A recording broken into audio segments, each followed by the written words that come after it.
عورت کی آواز کا پردہ ہے۔ اب دیکھیے کس حد تک نماز میں اس وقت عورتیں بھی شریک ہوتی تھیں، اگرچہ حضور نے فرمایا مردوں کی صف بہترین سب سے آگے والی ہے اور سب سے بری صف سب سے پیچھے ہے، کیونکہ اس کے پیچھے پھر عورتوں کی صف ہوتی تھی، اور عورتوں کے لیے سب سے اچھی صف سب سے پچھلی والی ہے اور سب سے بری سب سے آگے والی ہے۔ سب سے آگے والوں کے سامنے پھر مرد ہوتے تھے، ان کی پشت ہوتی تھی۔ تو اسی طریقے سے اگر غلطی کی ہے تو مرد جو ہے کہے گا سبحان اللہ، امام سے غلطی ہو گئی ہے، مرد کیا کہے گا؟ سبحان اللہ۔ عورت کیا کرے گی؟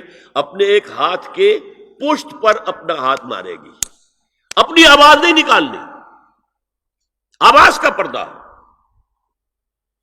چھونے کا پردہ یہاں تک ہے کہ حضور نے کبھی کسی عورت سے ہاتھ نہیں ملایا، اور آپ جب بیعت بھی لیتے تھے تو بس زبانی الفاظ کہلوائے اور کہا ٹھیک ہے بیعت ہو گئی، یا ایک کپڑا پکڑا، اس کا ایک سرا اپنے ہاتھ میں دوسرا سرا اس خاتون کے ہاتھ میں، یا ایک تشت کے اندر پانی بھرا، اس میں ایک طرف اس نے انگلیاں ڈال لی اور ایک طرف حضور کی انگلیاں، لیکن مسافت لا اسافح النساء۔ ایک دفعہ ہوا بھی کہ بعض خواتین نے جب بیعت کی ہے تو پھر انہوں نے ہاتھ آگے بڑھایا مسافے کے لیے، حضور نے فرمایا انی لا اسافح النساء، میں عورتوں سے مسافہ نہیں کرتا۔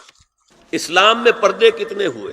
پہلا پردہ 4 دیواری، گھروں میں رہو، یہ پہلا پردہ ہے۔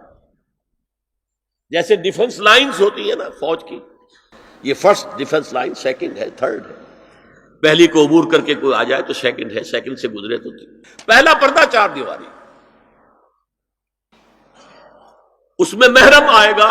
اب دیکھیے اسی پر ہماری تہذیب استوار ہوئی، اسی پر ہمارا آرکیٹیکچر بنا، گھر ایسے بنے کہ مردانہ علیحدہ زنانہ علیحدہ، چھوٹا آدمی ہے تب بھی بیٹھک علیحدہ، بیٹھک باہر سے کھلے گی اور پھر ڈیوڑی سے ہو کر پھر گھر کے اندر جائیں گے، مرد آئیں گے تو یہاں بیٹھیں گے، اندر نہیں جائیں گے، اندر تو صرف وہی جائیں گے جو محرم ہے، ابدی محرم۔ دوسرا پردہ ستر، گھر کے اندر جو محرم آ گئے ہیں ان کے سامنے چہرہ تو کھلے گا، باقی جسم کا کوئی حصہ بھائی بہن کا نہیں دیکھ سکتا، اور باپ بیٹی کا نہیں دیکھ سکتا، بیٹا ماں کا نہیں دیکھ سکتا۔ یہ ستر، عورت پوری کی پوری عورت ہے۔ عورت کہتی ہیں چھپانے کی چیز کو، عورات النساء، عورتوں کی چھپی ہوئی چیزیں جن پر ظاہر نہیں ہوئی، لم یظہروا علی عورات النساء، ابھی تک ہم نے لفظ پڑھایا بھی۔ تیسرا پردہ ہے چہرے کا پردہ، یہ ہے غیر محرموں سے، اور جب کہ گھر سے باہر نکلنا ہو اس کے لیے سورہ احزاب میں نے کہا تھا گھر سے باہر کا پردہ، چہرے کا پردہ وہ غیر محرموں سے ہے، اور گھر سے باہر نکلے گی تو غیر محرم سامنے آئیں گے۔ یا ایھا النبی قل لازواجک وبناتک ونساء المؤمنین یدنین علیہن من جلابیبہن ذالک ادنی ان یعرفن فلا یؤذین وکان اللہ غفورا رحیما۔ اے نبی صلی اللہ علیہ وسلم کہہ دیجئے اپنی بیٹیوں سے اور اپنی بیویوں سے اور مسلمانوں کی خواتین سے۔ اب دیکھیے یہ سورہ احزاب ہی میں ہو رہا ہے، شروع میں یا نساء نبی سے بات چلی، استیزان بھی صرف نبی کے گھر میں داخل نہ ہو اذن کے بغیر، آگے چل کر سورہ احزاب ہی میں عام بھی کر دیا، قل لازواجک وبناتک ونساء المؤمنین، کہہ دیجئے اپنی بیویوں سے، اپنی بیٹیوں سے اور اہل ایمان کی خواتین سے، یدنین علیہن من جلابیبہن، کہ وہ اپنے چہروں کے اوپر اپنی جلباب کو لٹکا لیا کریں، چہرہ چھپ جائے۔ اب اس کی تفسیر میں چاہتا ہوں کہ آپ کو جو مختلف مفسرین نے کی ہے وہ آپ کے سامنے میں رکھوں۔ حضرت عبداللہ ابن عباس نے اس آیت کی جو وضاحت فرمائی ہے اسے حافظ ابن کثیر نے اپنی تفسیر میں اس طرح نقل کیا ہے، اللہ نے مسلمان عورتوں کو حکم دیا ہے کہ جب وہ کسی کام کے لیے گھروں سے نکلیں تو اپنی چادروں کے پلو اوپر سے ڈال کر اپنا منہ چھپا لیں اور صرف ایک آنکھ کھلی رکھیں، دونوں آنکھیں بھی غلط ہیں۔ ہمارے ہاں برقع کیوں بنا تھا؟ دیکھیے چادر میں عورت لپٹی ہوگی، اس کا ہاتھ جو ہے اس چادر کو سنبھالنے میں آکوپائی ہو جائے گا۔ برقع ضرورت کی ایجاد ہے جو ہوا ہے، اور اس کے آگے آپ کو معلوم ہے پچھلے برقعوں میں جالیاں لگی ہوتی تھی کہ نگاہوں سے بھی براہ راست سامنا نہ ہو۔ اور یہ میں نے اپنی آنکھوں سے دیکھا، انقلاب ایران کے بعد جو حاجی آئے ایران سے، ان کو جو میں نے دیکھا ہے، اس طرح چادر میں ملبوس عورتیں ہوتی تھی، لمبی سی چادر، ایک ہاتھ سے اس کو اس طرح پکڑا ہوا ہے اور صرف ایک آنکھ کھلی ہے، دوسری نہیں۔ میں نے شروع میں کہا تھا ہمارے نزدیک اسلام دین ہے، صرف مذہب نہیں۔ اسلام قرآن اور سنت دونوں پر مبنی ہے، صرف قرآن پر نہیں۔ اسی میں ایک اضافہ کیجئے اس بات کا کہ حضور نے کئی حضرات سے یہ کہا، کہیں وہ رشتہ کر رہے تھے، کہ آپ نے ایک نظر دیکھ لیا ہے۔ اب اگر یہ ایک نظر دیکھنا اس کی اتنی اہمیت ہے تو اس کا کیا مطلب ہے؟ اگر تو صورتحال یہ ہوتی کہ ہر وقت چہرہ کھلا ہے، آ رہے جا رہے، تو ایک نظر دیکھنے کی کیا ضرورت ہے؟ وہ تو دیکھا دکھایا ہے۔ زمانہ آیا ہے بے حجابی کا، عام دیدار یار ہوگا۔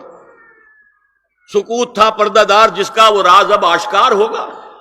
تو ظاہر بات ہے وہاں پردہ ہو گیا تھا، تبھی تو تھا نا کہ ایک نظر دیکھ لو۔ آپ نے پوچھا ایک صحابی سے کہ رشتہ کہاں کیا؟ وہاں کیا ہے، تم نے ایک نظر دیکھ لیا ہے؟ اس خاندان کی آنکھوں میں کچھ نقص ہوتا ہے، دیکھ لو، بس ایک نظر دیکھنا ہے، اس کی اجازت۔